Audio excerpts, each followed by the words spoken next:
Panama కాలువపై Trump సంచలన వ్యాఖ్యలు చేశారు. త్వరలోనే పవర్ఫుల్ ప్రకటన ఉంటుందన్నారు అమెరికా ప్రెసిడెంట్. అవసరమైతే బలవంతంగా స్వాధీనం చేసుకోవడానికి సిద్ధమనే సంకేతాలు ఇచ్చారు. అమెరికా దురాక్రమణకు భయపడబోమన్న పనామా ప్రెసిడెంట్ అమెరికా పౌరుల ప్రయోజనాలే తమకు ముఖ్యమంటూ చెబుతున్న ప్రమాణ స్వీకారం చేసిన నాటి నుండి డొనాల్డ్ ట్రంప్ సంచలన నిర్ణయాలు తీసుకుంటున్నారు. అమెరికాలో అక్రమ వలసలను అడ్డుకోవడం లేదు అంటూ పొరుగు దేశాలైన కెనడా, మెక్సికోలపై పన్నులు విధించారు.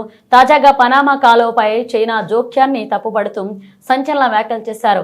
అమెరికా ఎన్నికల ప్రచారంలో ట్రంప్ పలుమార్లు పనామా కాలువలను తిరిగి స్వాధీనం చేసుకుంటామని చెప్పారు. పనామా కాలువ విషయంలో త్వరలో కీలక పరిణామాలు చోటు చేసుకుంటాయని తాజాగా వెల్లడించారు. అవసరమైతే బలవంతపు చర్యలు ఉండవచ్చని సంకేతాలు ఇచ్చారు. అదే సమయంలో ఇందుకోసం బలగాలను ఉపయోగించాల్సిన అవసరం ఉండకపోవచ్చని ట్రంప్ చెప్పారు.